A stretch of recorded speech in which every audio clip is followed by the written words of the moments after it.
ఇక నిన్నటిదాకా గాజాలో మారణ హోమం సృష్టించిన ఇజ్రాయెల్ ఇప్పుడు వెస్ట్ బ్యాంక్ పై కన్నేసిందా? జరుగుతున్న పరిణామాలు ఆ దశలోనే కనిపిస్తున్నాయి.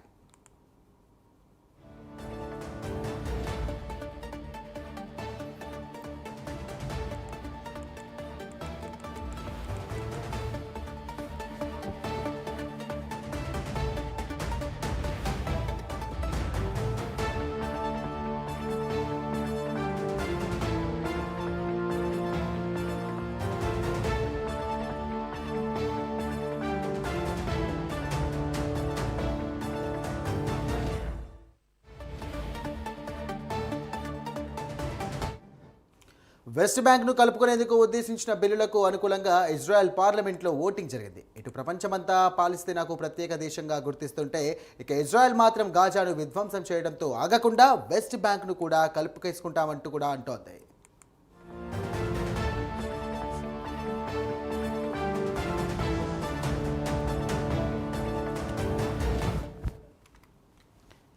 అయితే ఈ బిల్లులను ఇజ్రాయెల్లోని చాలా మంది పార్టీలు కూడా వ్యతిరేకిస్తున్నాయి. ఇందులో ప్రధాని నెతన్యాహుకు చెందినటువంటి లీక్డ్ పార్టీ కూడా ఉంది. ఇక ఈ బిల్లులు బుధవారం పార్లమెంట్లో అతి తక్కువ తేడాతో ఆమోదం పొందాయి. ఇవి చట్టం కింద మారాలంటే మరిన్నిసార్లు కూడా ఓటింగ్ జరగాల్సి ఉంది. ఇజ్రాయెల్ చర్యలను అమెరికా తప్పుపట్టింది. వెస్ట్ బ్యాంకును స్వాధీనం చేసుకుంటే అమెరికా మద్దతును పూర్తిగా కోల్పోతారని ప్రధాని నెతన్యాహును ట్రంప్ హెచ్చరించారు.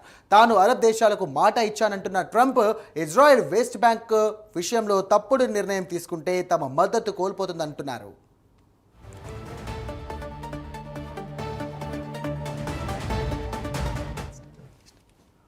ఉపాధ్యక్షుడు జేడీ వ్యాన్స్ 3 రోజుల ఇజ్రాయెల్ పర్యటన ముగిసిన తర్వాత ఇజ్రాయెల్ పార్లమెంట్లో ఈ పరిణామం జరిగింది. అమెరికా విదేశాంగ మంత్రి మార్కో రూబియో ఇప్పటికే ఇజ్రాయెల్ పర్యటనలోనే ఉన్నారు.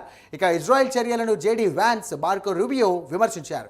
ఇది మూర్ఖత్వమని, ఇక అమెరికాను అవమానించడమే అని అన్నారు. ఇక వెస్ట్ బ్యాంక్ను కలుపుకోవడానికి ప్రయత్నం చేస్తే అది గాజా కాల్పుల విరమణ ఒప్పందంపై ప్రభావం చూపిస్తుందని హెచ్చరించారు.